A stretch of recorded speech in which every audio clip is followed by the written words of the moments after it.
Olá, queridos, graça e paz a todos vocês. Que maravilha, como é bom estarmos juntos para mais uma aula, mais um encontro. Já avançamos bastante e a partir de então nós estaremos aprofundando um pouco mais a interpretação das Escrituras, dando ênfase principalmente para o contexto apostólico.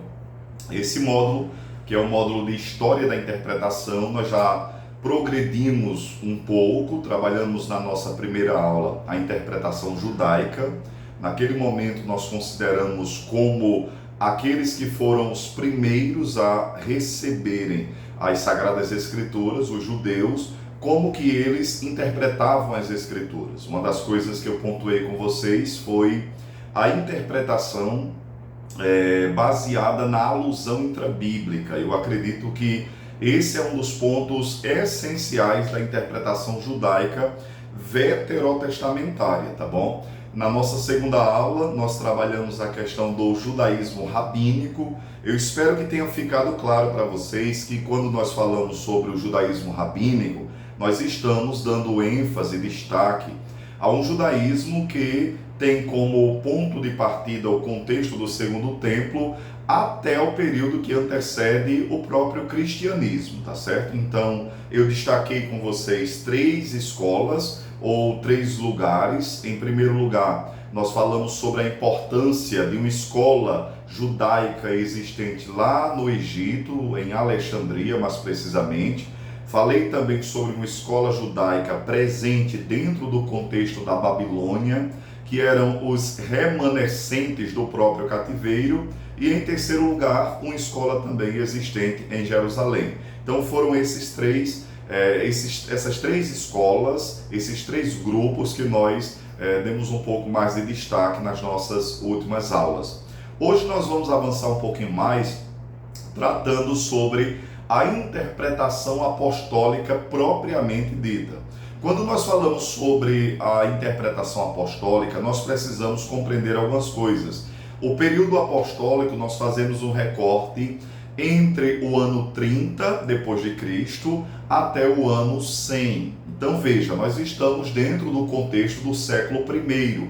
Como que aqueles que foram os primeiros intérpretes do cristianismo, é importante que nós destaquemos isso, como que eles interpretavam a Bíblia Sagrada, principalmente os apóstolos canônicos. Então você pega os evangelistas, o próprio Paulo, Pedro, João, Tiago, como que estes homens, eles interpretavam as Escrituras. É interessante, queridos, que nós observemos que uma das características marcantes da interpretação apostólica é que nós temos, de alguma forma, uma continuidades e descontinuidades em relação a tudo aquilo que nós já falamos até então.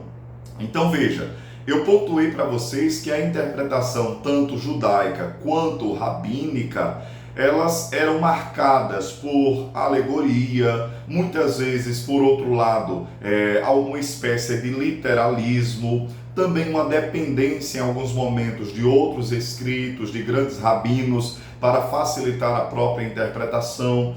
Quando você olha a interpretação apostólica, o que ela faz? Ela se apropria de alguns desses elementos e, logicamente, ela coloca de lado outros. Agora, qual é o propósito? Qual é o fim? Qual é a finalidade da interpretação apostólica? Logicamente, nós precisamos compreender que há uma mudança paradigmática, uma mudança de paradigmas interpretativos em relação ao contexto que antecede. E por que eu digo isso? Porque nós precisamos compreender que os apóstolos, eles dão uma ênfase muito grande à pessoa, ao personagem Jesus Cristo, colocando ele no centro de todas as profecias. Então, quando você pega todas as aspirações messiânicas presentes no Antigo Testamento, desde o proto-evangelho,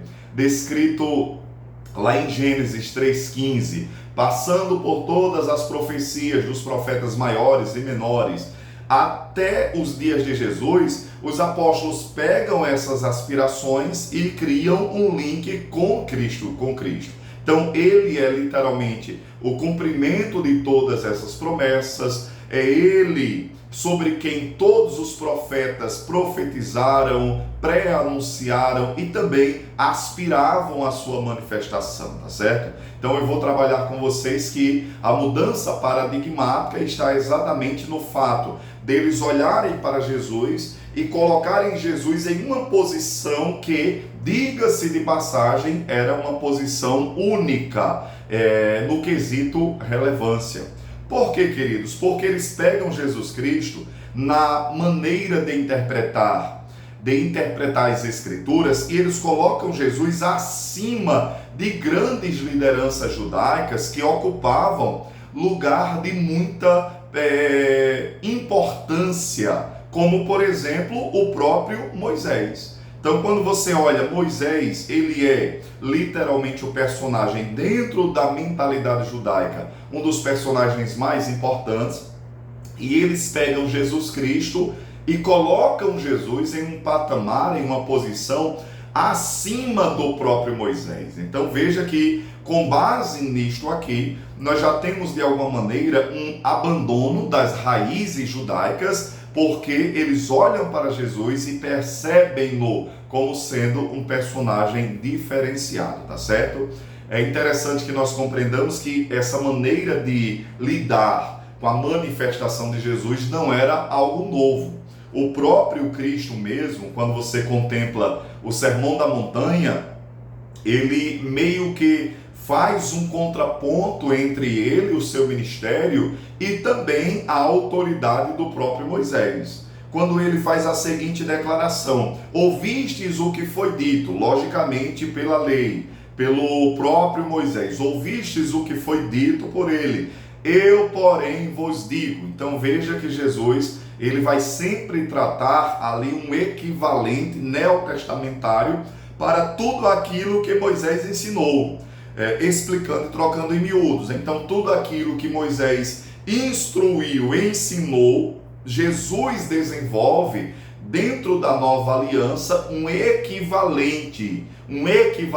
Por exemplo, enquanto a lei dizia não matarás, Jesus disse: eu, porém, vos digo que qualquer pessoa que odiar o seu irmão, nutrir no seu coração esse ódio mortal, ele já matou. Então Jesus, ele traz um equivalente neotestamentário que de alguma forma está ali colocando-se em contraponto à declaração de Moisés, tá certo? Então Jesus Cristo mesmo já havia reivindicado a autoridade, não só de explicar as Escrituras, a lei, a Torá, mas também de ampliá-las, tá bom? Então ele expandiu-a e também ao mesmo tempo redirecionou os ensinos e instruções contidas na Torá. Então, trocando em miúdos, quando você contempla a maneira como os apóstolos interpretavam as Escrituras, eles interpretavam-na com base em uma perspectiva cristológica, ou seja, Cristo Jesus, a lógica interpretativa apostólica é Cristo como sendo ele não só o centro, mas também o cumprimento de todas as promessas. Veja, por exemplo, o que diz o escritor aos Hebreus, no capítulo de número 3 e no verso de número 5 e 6, você pode conferir na sua Bíblia. Ele diz assim: Moisés foi fiel em toda a casa de Deus como servo, mas Cristo o é como filho. Então veja que coisa interessante. Para os leitores judeus, dizer que Jesus, ele literalmente ocupa uma posição que está acima de Moisés, porque ele não é apenas um servo, mas ele é filho. Logicamente, Cristo Jesus está sendo colocado em uma posição de divino. A divindade, a messianidade de Cristo está sendo destacada aqui, tá certo? E nós observamos que lá em Mateus capítulo 17, versículo 5, que é aquele momento da transfiguração, o evangelista, ele faz questão de dar este destaque, esta ênfase, falando que Deus dirigiu-se àqueles que lá estavam, dizendo: este é o meu filho, a ele ouvi. Logicamente, estabelecendo esta autoridade de Jesus, colocando acima de todos os demais, tá certo? Então veja, queridos, falar sobre interpretação apostólica é falar sobre um período no qual alguns paradigmas foram colocados de lado, novos princípios ganharam destaque, e eu coloquei no material de vocês que os apóstolos, eles utilizavam de alguns elementos, alguns princípios, alguns pressupostos na maneira de interpretar as Escrituras.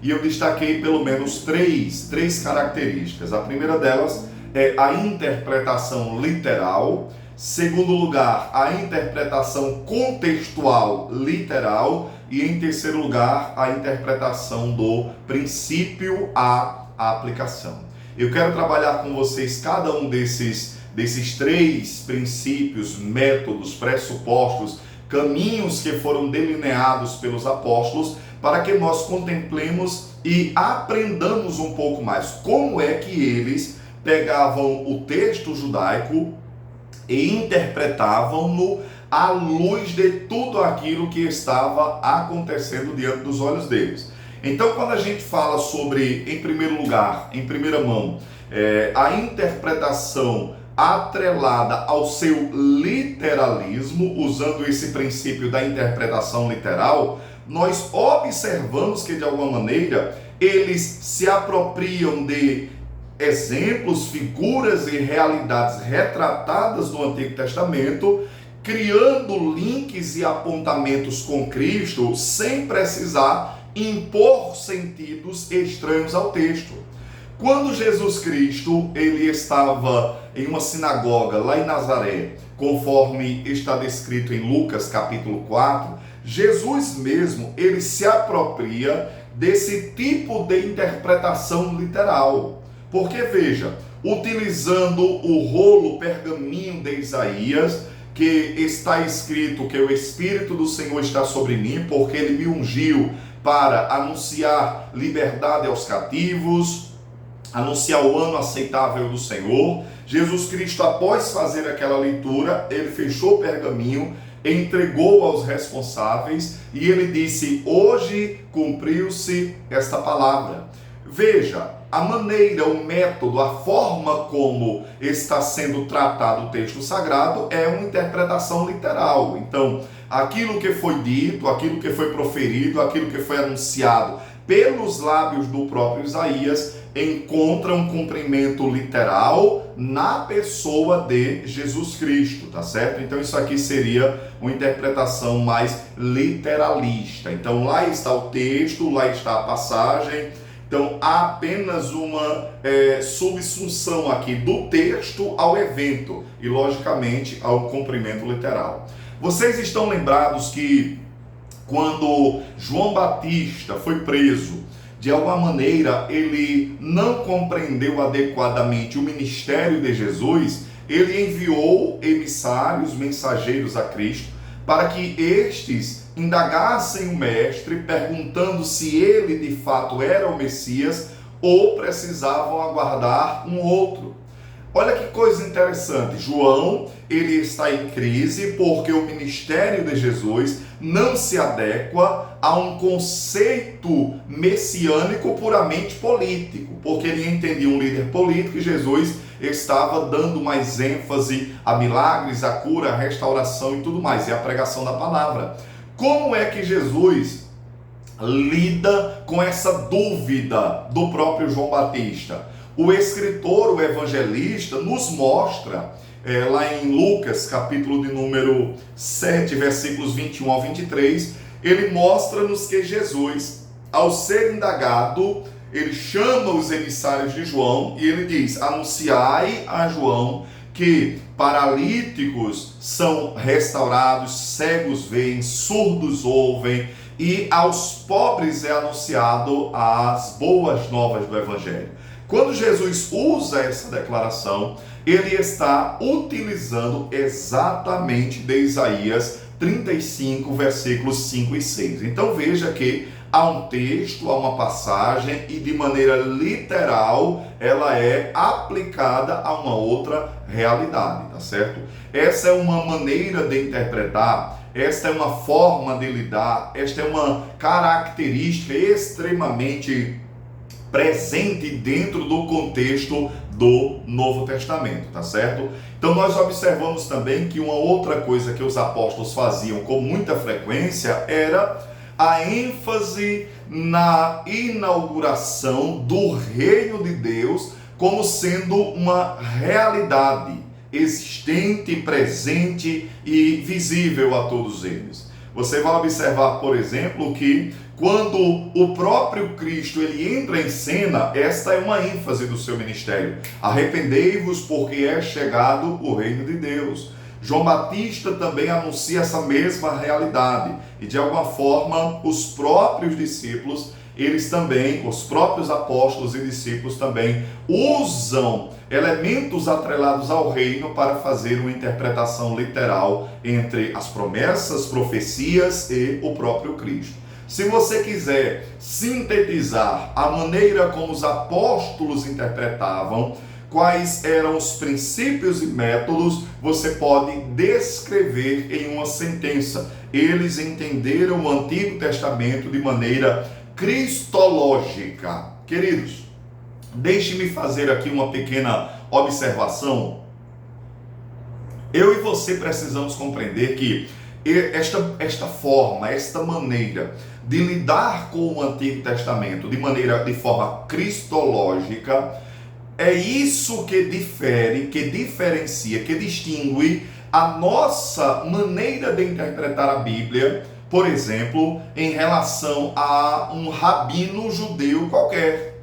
Porque, por exemplo, se tu vais em uma sinagoga para ouvir um rabino pregar o Antigo Testamento, ele literalmente anunciará o Antigo Testamento de maneira mais moralista, mas usando como padrão, como referência, a forma como os apóstolos trataram o Antigo Testamento, que trataram-no de maneira cristológica, nós também devemos fazer. Então, por exemplo, eu preciso olhar para a Antiga Aliança e compreender que ela leva-nos a Jesus Cristo, ela nos conduz a Cristo Jesus, tá certo? Então, para eles, para que eles obviamente validassem este movimento que se chama cristianismo, eles precisavam então criar uma ponte entre a Antiga Aliança e a Nova Aliança, entre a Antiga Aliança e Cristo, entre os patriarcas e profetas e o próprio Jesus, tá bom? Então é esse caminho que eles trabalham ao longo de todas as cartas.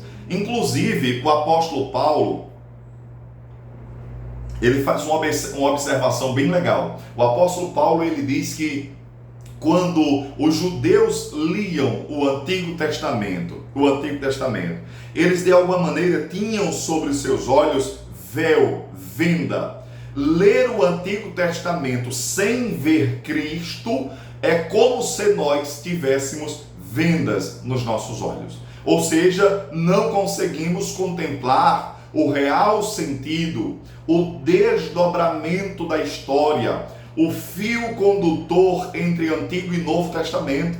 Eu e você precisamos ter este cuidado. Eu preciso ler o Antigo Testamento atentando para esses links, para estes caminhos que me levarão a Jesus Cristo. E os apóstolos, logicamente, eles faziam isso. Agora você pode até mesmo levantar a seguinte questão: como é que eles tratavam, lidavam, de que maneira eles chegavam a essa compreensão? Para que eles fizessem esses links entre o Antigo Testamento e Cristo, lógico, eles não usavam apenas uma abordagem literalista. Eles usavam outros meios, outros caminhos e outros princípios. A abordagem literalista é um caminho, é um dos métodos interpretativos do período apostólico, mas há outros. Uma das coisas que eu quero destacar com vocês é que eles costumavam atentar para as Escrituras levando em consideração o sensus plênio das Escrituras. Eu não sei se faz sentido para você essa palavra, mas eu vou explicar melhor. Quando eu falo sobre sensus plenior das Escrituras, eu estou falando desse sentido mais pleno, este sentido abrangente, este sentido que leva em consideração o todo das Escrituras. Então, quando você olha uma passagem quaisquer do Antigo Testamento, você precisa considerá-la à luz de toda a revelação das Escrituras, para que você tenha uma compreensão clara daquela passagem.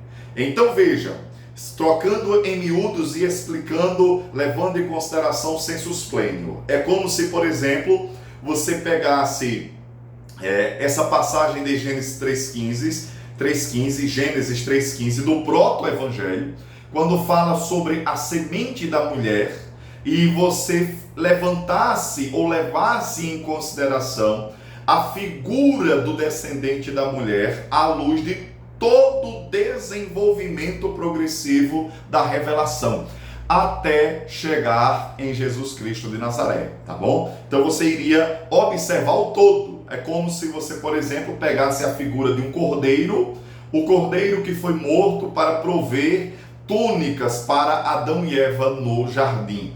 Esse cordeiro, à luz da revelação plena das Escrituras, ele está relacionado aos cordeiros que eram mortos em favor dos hebreus ao longo de toda a sua história, mas, acima de tudo, ele está relacionado a Cristo Jesus.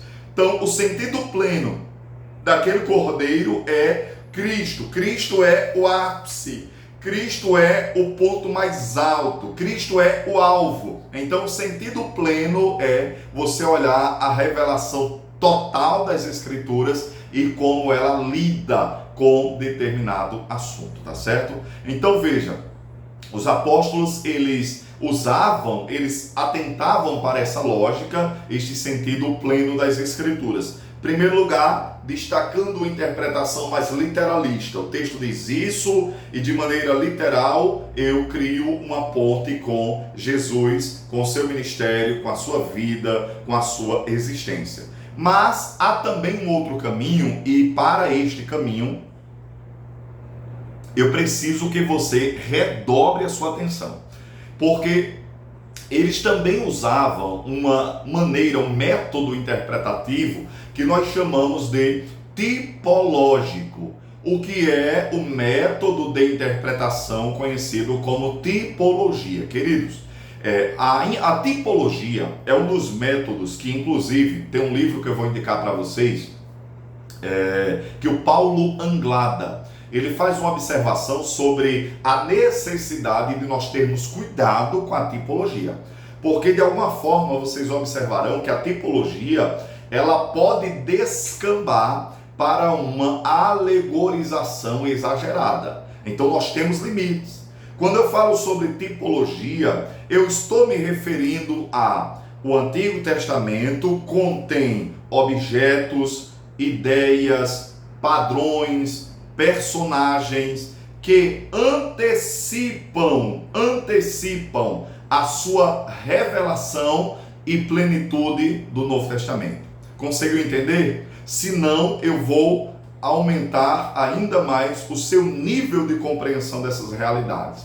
Então, quando você olha a maneira como o Antigo Testamento revela certas coisas, os escritores do Novo Testamento olhavam aqueles eventos, olhavam aqueles personagens, olhavam aquelas realidades e então entendiam que aquelas realidades representavam algo que ocorreria no Novo Testamento.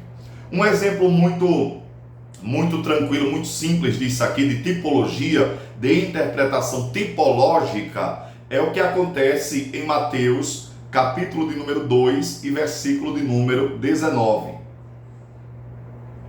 O que ocorre em Mateus 2,19? Veja, Mateus, ele está descrevendo aquela matança que houve através de Herodes. Vocês estão lembrados que Herodes, ele manda matar todas as crianças de 2 anos para baixo. Quando Herodes manda os soldados matarem todas as crianças, Mateus, ao explicar essa história, ele diz que tal acontecimento cumpre exatamente o que estava descrito em Jeremias 31, versículo de número 15, quando falava sobre o choro de Raquel. Veja, o texto lá de Jeremias, ele está se referindo, atrelado, relacionado ao choro de Israel em decorrência do próprio cativeiro, do próprio exílio. Mas Mateus identifica neste evento uma tipificação daquilo que aconteceria lá no período do Novo Testamento, mais precisamente na matança das crianças por parte de Herodes. É isso aqui que é uma interpretação tipológica. Queridos, vejam, talvez se qualquer pessoa fizesse esse tipo de interpretação, nós poderíamos, lógica e óbvia e naturalmente, entender que isso seria um tanto quanto forçosa em alguns aspectos. Todavia, nós precisamos entender que o escritor neotestamentário, debaixo de uma inspiração do próprio Espírito, ele conseguiu perceber padrões tipológicos presentes ali em Jeremias, que se relacionava diretamente com o próprio evento da perseguição a Jesus Cristo de Nazaré, tá certo? Então é isso que o próprio Mateus faz. Ele olha um evento passado e ele diz, este evento, ele tipifica um evento da nova aliança, mais precisamente a perseguição nos dias de Jesus. Agora veja, queridos, esse não é o único exemplo, porque quando você pega Paulo escrevendo a sua carta aos Romanos, capítulo de número 5, versículo de número 14, ele coloca Adão como sendo exatamente uma figura tipológica de Cristo. Logicamente, aqui nós temos uma tipologia por contraste, mas Adão, ele seria uma tipologia contrastante do próprio Cristo. E Paulo, ele faz essa relação, mostrando que Adão é o primeiro homem e este último homem que é Jesus Cristo, então que é o segundo Adão, ou o último Adão, tá certo? Então você tem essa representação tipológica sendo trabalhada aqui. Um outro exemplo também muito forte é a presença do próprio sacerdote Melquisedeque. Vocês lembram que Melquisedeque é um sacerdote de Salém, que aparece ainda nos dias de Abraão, conforme descrito em Gênesis 14, verso 18 em diante. E a Bíblia nos diz que ele não tem origem nem genealogia, ele aparece na condição e na posição de ser sumo sacerdote. Ele é sacerdote em Salém. Este homem, ele é uma tipificação, ele é uma representação do próprio Jesus. Olha que coisa interessante aqui. O escritor aos Hebreus, quando ele faz menção dessa tipologia entre Melquisedeque e Cristo, ele nos explica algo extremamente importante, que é o sacerdócio de Jesus sendo superior ao sacerdócio da casa de Arão. Preste muita atenção nisso aqui, eu vou explicar melhor para você. Deus, quando ele fez uma aliança com os descendentes de Abraão, lá no Egito, quando ele escolhe Moisés, ele deixa bem claro que aqueles que descendessem, aqueles que viessem da família, da raiz de Arão, eles seriam sacerdotes. Olha que coisa. Precisava vir da tribo de Levi, passando pela casa de Arão. Essa linhagem era a linhagem que serviria como sacerdote, levitas e consequentemente alguns para o sacerdócio. Agora veja, a Bíblia diz-nos que Jesus ele é sacerdote. Mas pergunta que eu faço para vocês, Jesus ele veio de qual tribo?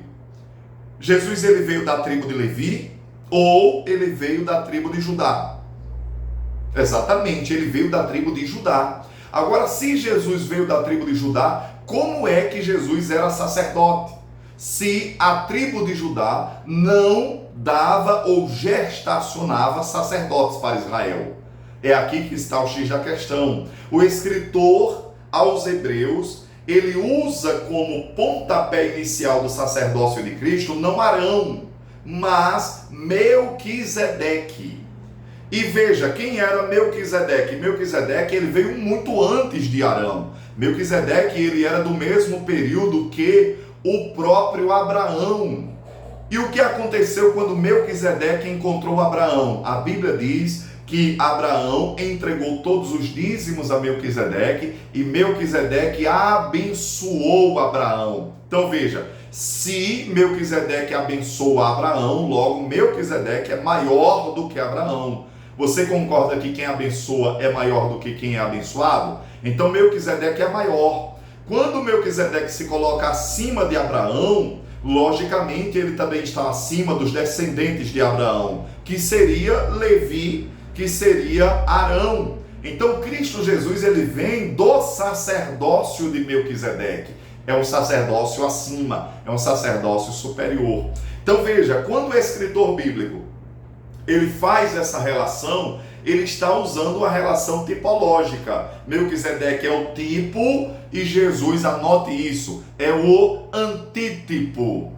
Melquisedeque é o tipo, é o que tipifica, é o que representa, e Jesus é o cumprimento, tá bom? É aquele que alcança, é aquele a quem esta representação antecipa e aspira, tá ok? Isso é muito legal, queridos, porque veja, nós temos no Novo Testamento várias maneiras, vários momentos nos quais os escritores bíblicos se utilizam dessas referências, fazendo sempre relações atreladas de maneira tipológica. Então Moisés, na condição também de libertador e profeta, ele também de alguma forma representa o próprio Cristo, assim como consequentemente o próprio Davi como rei ungido, tá certo? Seria uma tipificação do Messias, do descendente, daquele que é o filho de Davi.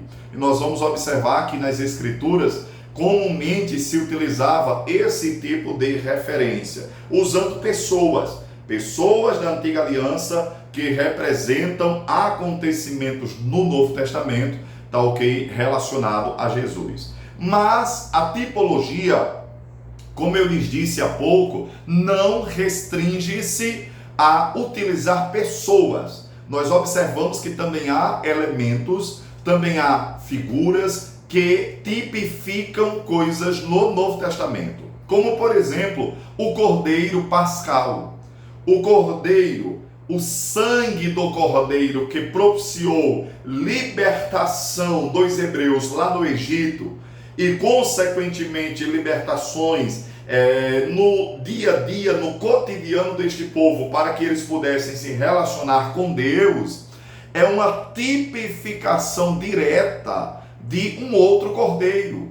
Confira na sua Bíblia, João, capítulo 1, versículo 29, que o próprio João Batista, ele aponta para Jesus e ele diz: eis o Cordeiro de Deus que tira o pecado do mundo. Então, essa relação, esta correlação tipológica é exatamente o que nós estamos observando aqui. Então, figuras do Antigo Testamento, neste caso o Cordeiro, que tipifica o próprio Cristo. Assim como aquela fita escarlate na janela lá da casa de Raabe em Jericó também era uma tipificação direta a esta figura do Cordeiro, tá bom? Então você tem o Cordeiro como elemento tipológico, você tem o maná. Vocês concordam que o maná é uma tipificação do próprio Jesus?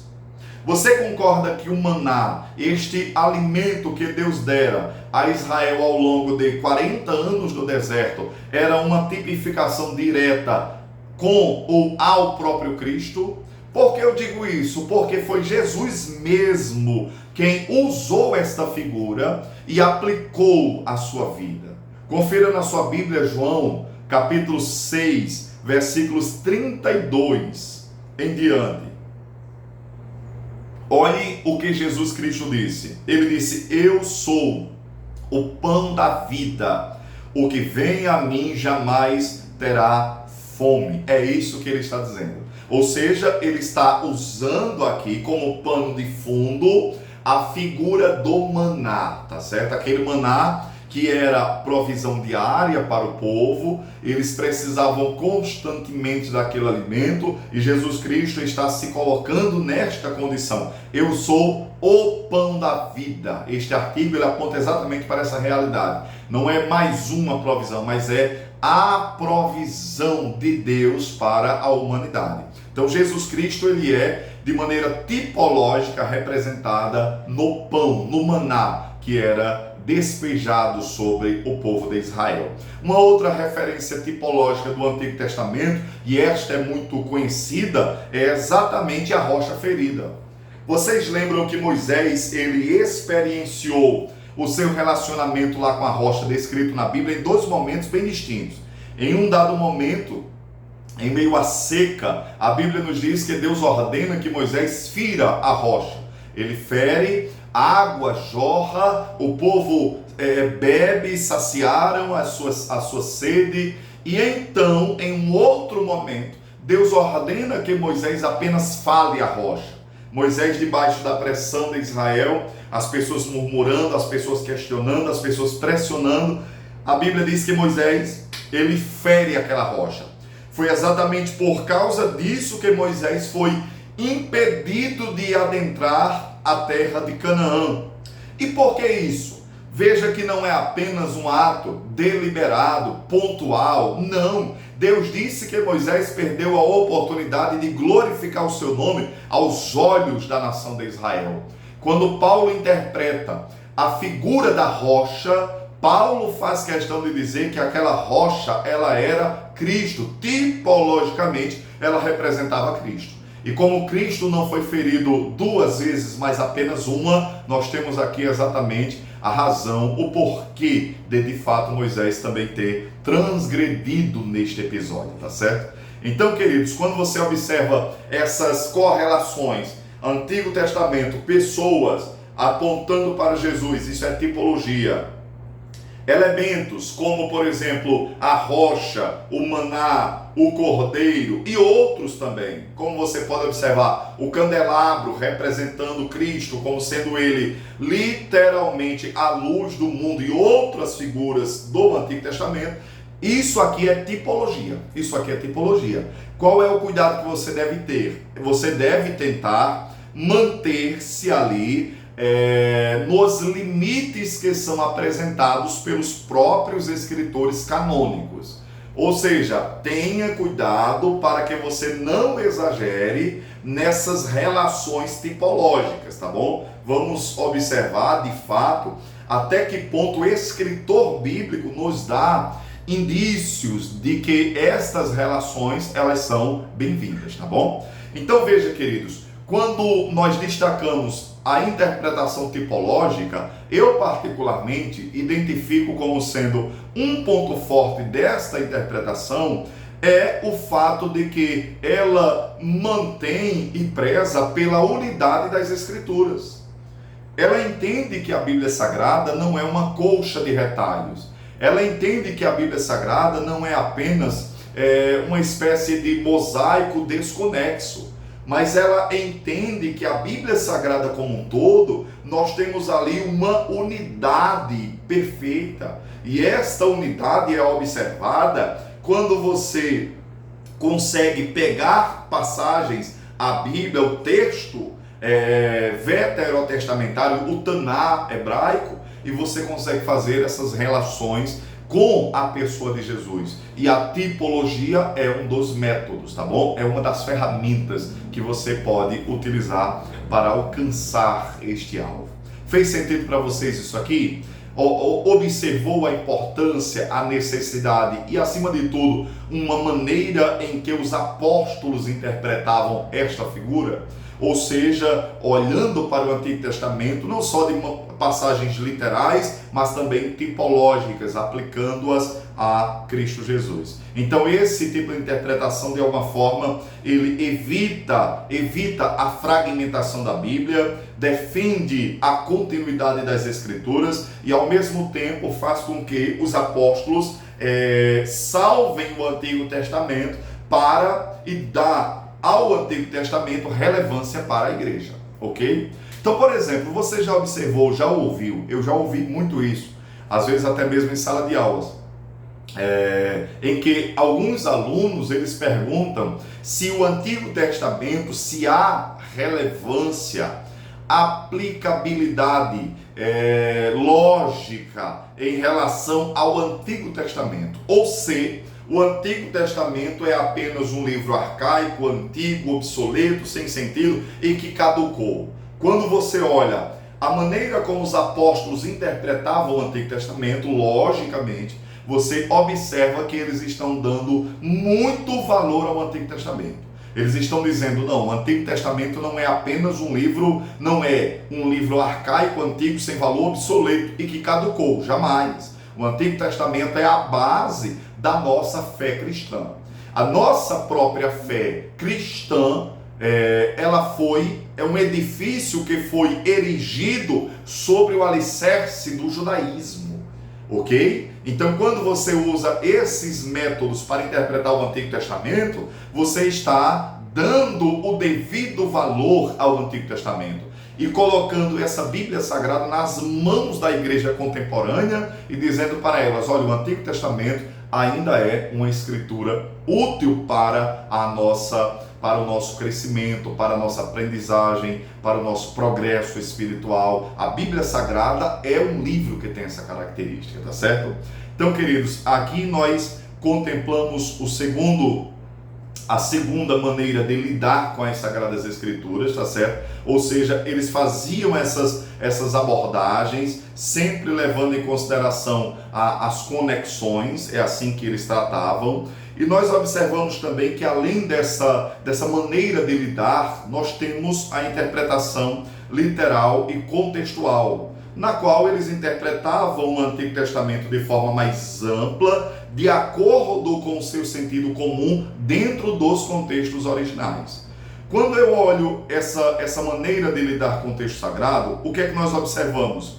É que, mesmo interpretando o texto em dados momentos tipológicos, em dados momentos literais, o texto sagrado precisa ser considerado dentro do seu ambiente no qual ele está sendo desenvolvido, para que evite-se extrapolações que são inadequadas. Então, por exemplo, quando Jesus ele confronta Satanás lá no deserto, Jesus confronta Satanás porque ele utiliza o texto, embora literal, maravilha, mas ele deixa de considerar outras partes das Escrituras na sua interpretação. Quando ele leva Jesus a um pináculo e ele diz, lança-te daqui para baixo, porque está escrito aos teus anjos dar a ordem ao teu respeito, para que tomem pelas mãos, para que não tropece com pé e pedra. Jesus diz, olha Satanás, mas também está escrito, não tentarás o Senhor teu Deus. Então veja, o que ocorre aqui, Satanás trouxe uma passagem na qual ele apresenta a sua literalidade. Mas o que Jesus faz é mostrar que esta passagem não pode contradizer uma outra passagem, uma outra revelação, um outro texto. É preciso que eles sejam harmonizados, tá bom? É isso que Jesus faz. Então, por exemplo, quando você olha os apóstolos tratando com o Antigo Testamento, vez por outra eles vão atentar para esses aspectos também. Pegar o texto, interpretá-lo de maneira literal, mas preservando a sua contextualização, ou seja, o ambiente no qual eles estão inseridos. Por exemplo, Paulo, quando escreve aos Romanos, no capítulo 12, Paulo orienta os seus leitores e, por conseguinte, a cada um de nós, dizendo que não devemos buscar nos vingar daqueles que nos fazem ou nos fizeram mal. Para justificar essa ideia, o que é que Paulo faz? Paulo recorre a um texto de Deuteronômio 32, 35, dizendo a mim pertence a vingança e a retribuição. Se você considera esse texto no Antigo Testamento, ele tem um ambiente muito parecido. Então veja, o que ele faz? Ele faz uma interpretação literal e contextual, levando em consideração que o ambiente é o mesmo, é próximo, é a mesma realidade, então pode-se, obviamente, aplicar essa passagem. O mesmo ele faz com Provérbios 21, versículo 22. Se o teu inimigo tiver fome, dê-lhe de comer, se tiver sede, dê-lhe de beber. A interpretação aqui ela é literalista e contextual. No ambiente de Provérbios, significa exatamente isso? Sim. Quando Paulo se apropria desta passagem e aplica para a igreja neotestamentária, ele está criando uma correlação literalista e contextual, ou seja, nós temos basicamente a mesma realidade, tá certo? Então esta foi uma das maneiras nas quais os discípulos e apóstolos interpretaram a Bíblia Sagrada. Agora, em terceiro lugar, queridos, não só literal, não só tipológica, mas também nós temos terceiro método apostólico que é muito interessante, que é o método atrelado ao princípio/aplicação. Quando eu falo sobre princípio e aplicação, deixe-me esclarecer algumas coisas com vocês. Qual é a diferença entre, por exemplo, um mandamento ou um costume, ou uma regra, uma prática e um princípio? Basicamente, nós trabalhamos que o princípio, ele subjaz, ele está abaixo e está além. Ou seja, ele de alguma forma transpõe aquele relato para que se aplique em outras circunstâncias. Com o exemplo vai ficar mais fácil para vocês. Quando o apóstolo Paulo, ele fala, ele cita, ele trabalha questões atreladas a, por exemplo, a contribuição, ele defende a contribuição e, melhor ainda, ele defende que os obreiros recebam os seus honorários devidos por causa do trabalho empregado em favor do reino de Deus. Veja qual é a linha argumentativa que Paulo trabalha. Ele pega uma passagem do Antigo Testamento, na qual o texto diz que não deve-se amordaçar a boca do boi enquanto debulha. Pergunta que eu faço para vocês: esse texto, ele está sendo desenvolvido dentro de um ambiente histórico e contextual e literal? Sim. Então, quando Moisés diz isso, logicamente, dirigindo-se a um povo do campo, esse texto era entendido de maneira literal. Você não pode impedir que um animal que está arando a terra, lavrando a terra, ele possa comer as gramas que ele encontra ali pelo caminho. Isso seria insano. Quando Paulo olha para isso aqui, Paulo diz assim: será que Moisés estava preocupado com os animais? Ou Deus estaria preocupado apenas com os animais? Paulo disse: jamais. O que há aqui é um princípio. E o princípio, queridos, ele vai além da própria referência textual. Qual é o princípio que você consegue extrair aqui? Você concorda que o princípio é todo aquele que trabalha, todo aquele que emprega esforço, todo aquele que se dedica, todo aquele que desenvolve alguma atividade ilícita, ele é digno de ser recompensado pela sua atividade? Vocês concordam com isso? Vocês conseguem perceber que esse princípio, ele pode ser aplicado em todas as áreas da nossa vida?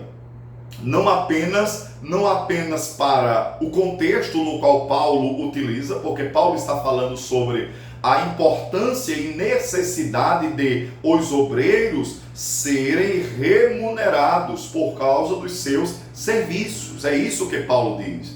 Paulo vai corroborar com essa ideia quando ele escreve a sua carta aos Gálatas, falando que é lícito e é digno que você compartilhe de coisas materiais com aqueles que compartilham com você de coisas espirituais que são muito melhores. Então Paulo usa essa linguagem. Mas esse princípio, querido, você pode aplicar em todas as áreas. Então, digamos, se você tem uma empresa e você tem pessoas que trabalham naquela empresa, é lícito, é digno, é correto, é humano que você retribua o trabalho dessas pessoas. Se você também presta serviço para alguém, desenvolve e desempenha alguma atividade, é correto e adequado que tu sejas também, consequentemente, retribuído e abençoado por causa disso. Vocês lembram que Paulo, quando ele escreve uma das suas cartas, ele diz, olha, aquele que não trabalha, não coma. Por que Paulo diz isso? Porque aqui você tem uma quebra do princípio. O princípio é, todo trabalho merece a devida recompensa. Todo trabalho merece a devida remuneração.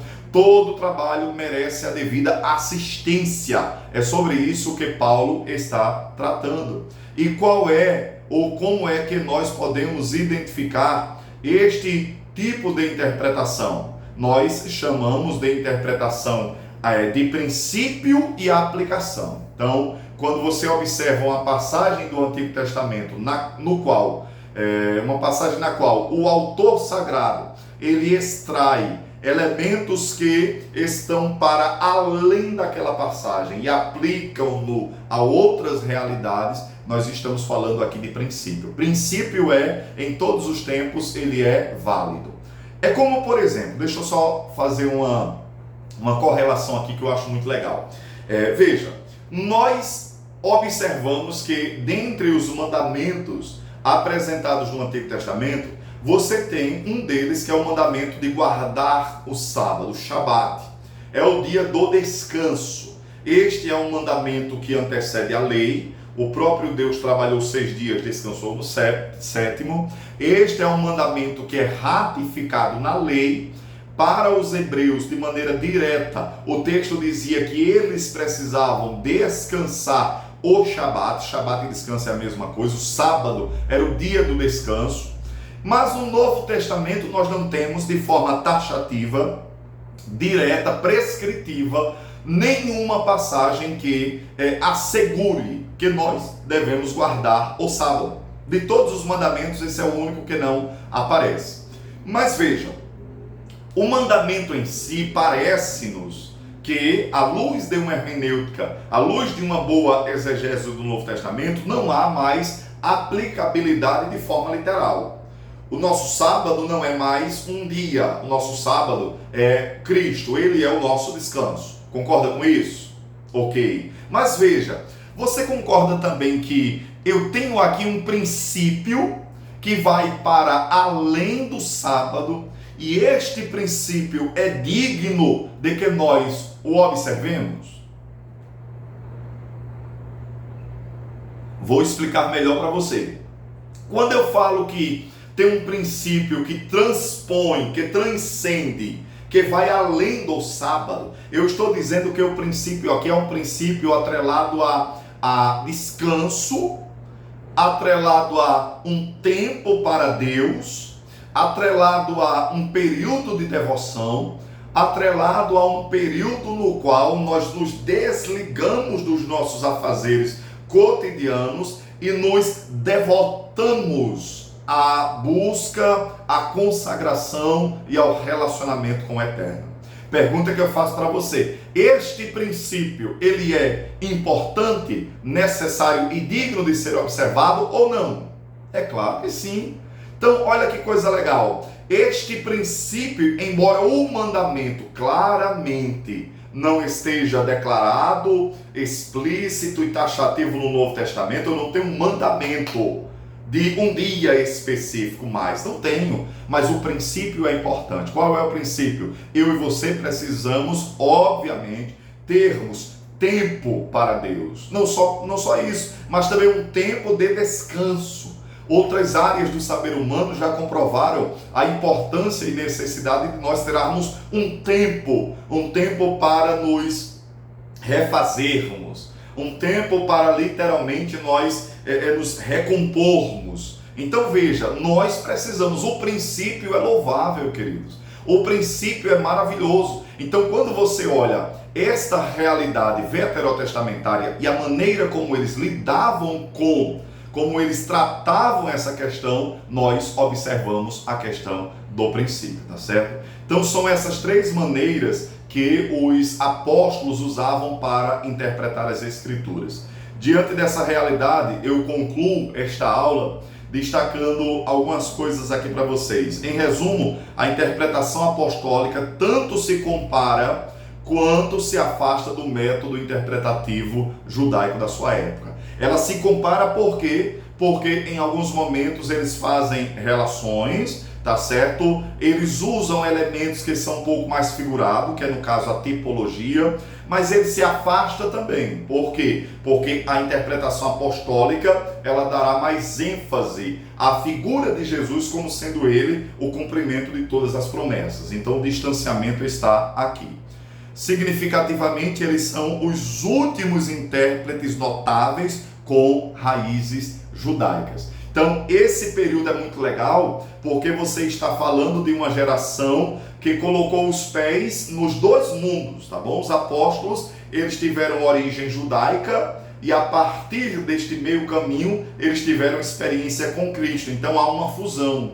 Todas as outras gerações que surgiram após, elas não tinham esse mesmo ambiente. Na realidade, elas nascem dentro de uma cultura, agora sim, já uma cultura cristã, e logicamente a maneira de lidar com as Escrituras era diferente, tá bom? Daquele período ali em diante, nós observamos que as influências greco-romana, ela vai tomar muito lugar, vai se perpetuar em várias áreas, em vários momentos, e isso é assunto para a nossa próxima aula. Na nossa próxima aula nós vamos avançar um pouquinho mais e aí sim fazer alguns apontamentos sobre o período da Idade Média e chegarmos à Reforma, tá certo? Queridos, Deus abençoe vocês, muito bom estarmos aqui, vamos em frente, qualquer dúvida, qualquer dificuldade, não hesite em falar comigo, tá certo? Forte abraço para todos vocês e até a próxima aula.